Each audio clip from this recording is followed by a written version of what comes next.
की जिंदगी में एक दिन गौतम चले, तीन दृश्य दिखे उन्हें तब इसी अंबर के तले।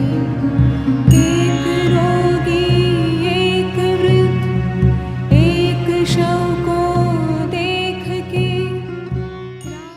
Okay, Sadhguruji, this is very common in my college, and it is true about me and also my friends. So, I'm in love with a girl, and what happens is that I don't have the courage to talk to her, and this is a like self-doubt that I have. I think that I don't deserve her. So, what to do on this regards? You are in love with a girl or you've fallen in love with a girl? Actually, I fall in love. This happened. Before he became a drunk, he was at the Shillong University, Shankaran Pillai. And he was doing his PhD. So one day he went to his mentor professor and said, "Sir, I need your help on something very important." So the professor said, "Yes, that's why I'm here, please tell me." Then he named a college beauty and he said, "Sir, I'm completely in love with her. I need your help on this." "What do you mean you need my help? I'm not here to help you on those kind of matters. I'm here for academic purposes." He said, "No, sir, I'm really 50% successful. You just need to help me with the other 50%. He asked, "What is 50% success anyway?" He said, "I'm completely in love with her and she doesn't know. The other 50% you must help me." So, just enjoy the love affair because because now it's totally in your control. If you also bring her into the picture, now she will take charge of it.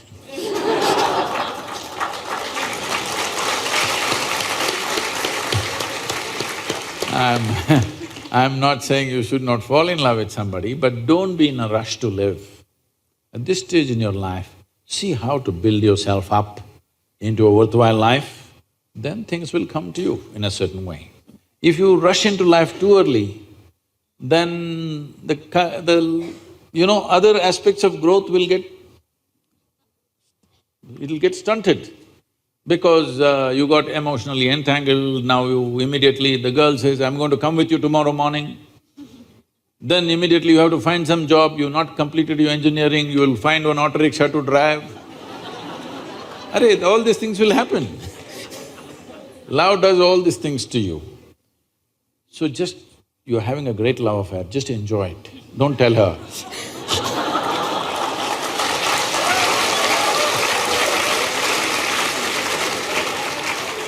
Sadhguru, I think he also kind of, wanted to know about self-doubt that he has, although the context was that, but he's primarily asking about self-doubt. See, this is not self-doubt, the doubt is about her. How she will respond, that is the doubt. Somewhere when it comes to yourself, the question of whether I'm good enough for something, not good enough for something, you should not worry about that. You must just see every day how you can be a better human being than the way you are right now. And then the world, the way it responds, tells you whether you're good enough or not. It's not for you to think whether… see, this is why there's an examination at the end of the year. Why? Because you may think you're a great engineer, but the examination results tell you. So this also is like that. You may think, "I'm a hero," but well, the girl, she has her opinions. So instead of that, see how to make yourself better, in how many ways, not just the way you look. because your looks will be ignored after some time. You have to make yourself better. How to make yourself better? At least you're trying to make yourself into a good engineer, that's a good idea. Another thing is, well, just see, better means what? What is it one thing that always draws people? What is it that one thing that makes a person look wonderful is, it is not the shape of your nose or the point of your chin or your hairstyle or something. A joyful face is always a beautiful face, isn't it so? Your nose can be like this, it doesn't matter. Joyful face is always a beautiful face. Do that one thing, maybe she will fall in love with you. Just rise and shine. If you rise and shine, everybody will look in that direction, isn't it? Learn to sing a song. We can train you if you want. Just one song that may make her fall in love.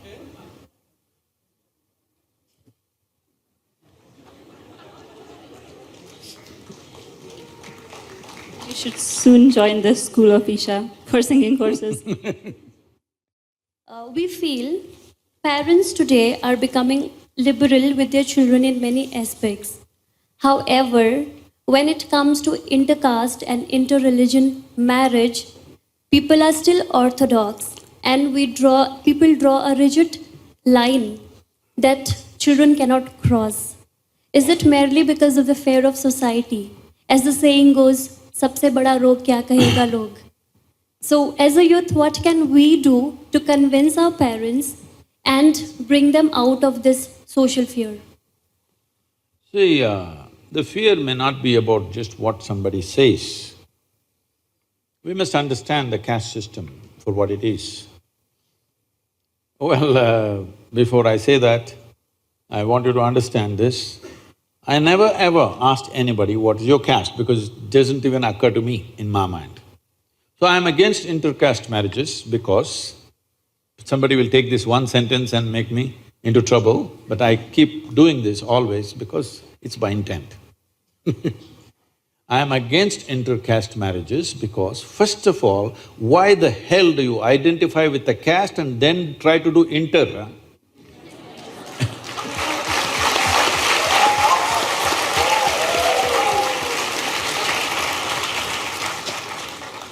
When I was young, if I wanted to marry somebody, I won't even bother what the caste is, I never asked. Actually, this happened to me.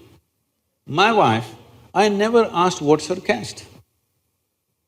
I just came home one day and told my father, I'm marrying this girl. He asked, who is she? I said, her name. I only knew her pet name, I didn't know her full name. Because that's what I called her. Then he asked, who is her father? I said, I don't know. He said, what? You don't know the father's name, you'll marry her? I said, I wish to marry only the girl.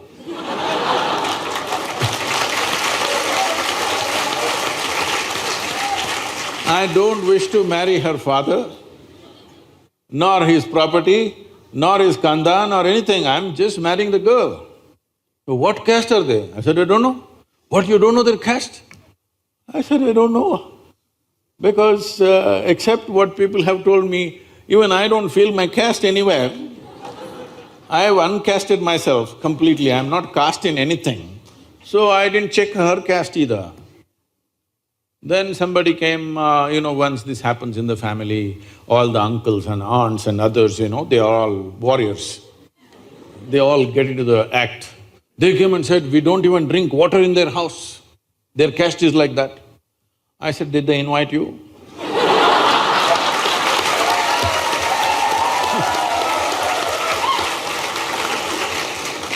They have not invited you to come home. Only after they invite you, whether you want to drink coffee or whatever, we will see. Right now they have not invited you, nor am I planning to take you to their house, nor am I planning to go to their house. I'm just marrying the girl. They couldn't believe it. I said, boy, how can we do this?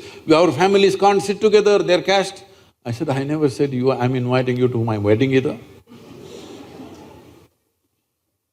So I just declared to my wife, I said, "You're my wife, that's it." She said, "This is all no witness, no arrangement, no garland?" I said, "See, no bloody witness can ever hold me to anything. When I say something, that's it. I will not go back on it. I said, I'm married to you, this is it." So I just came and announced to everybody, I'm married. They said, when, where, how?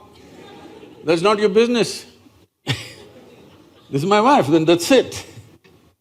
So I'm saying, first of all, why do you caste yourself and then why do you intercaste yourself? Not necessary.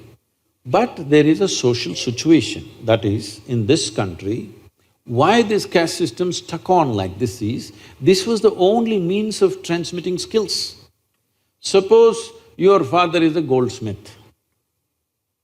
Now he will marry you only to your goldsmith, another goldsmith, because right from your childhood you have helped the goldsmith carrying this and that, you know how to handle it. Suppose he puts you, suddenly marries you to your blacksmith, you will feel lost in that house and you know nothing about it. Because knowledge was transmitted only through the family tree. Today, we don't know what his father is, but now he's become an engineer. We don't know what your parents are, now you're becoming a bio thing, because we have institutions which transmit knowledge. When there were no such institutions, family was the only institution transmitting knowledge, so we didn't want to corrupt that, so we maintained that. Now that is irrelevant. One part of the caste system has become irrelevant. Another reason why people are sticking to the caste is because there's no social security in the country. If tomorrow something goes wrong with your life, okay, you married some strange boy, and if something went wrong with your life, you fell ill or he fell ill or accident happened, something happened, now the only people you can fall upon is your clan. You go and knock on somebody else's door, they won't open their door. You have to go to your caste. If you say, I belong to this caste, they'll say, come, we'll do something for you. So this is the social security you still have. So in urban areas, it may not matter because you have insurance and this and that, but in rural areas, if you just break away from your caste completely, you are completely on your own. If something goes wrong, there's nobody going to stand up for you. So this is the social security system. Don't try to worry about this destroying caste system by intercaste all this. If you create a proper universal social security system, caste will die a natural death. Nobody has to kill it will just go. प्रमाद थे परम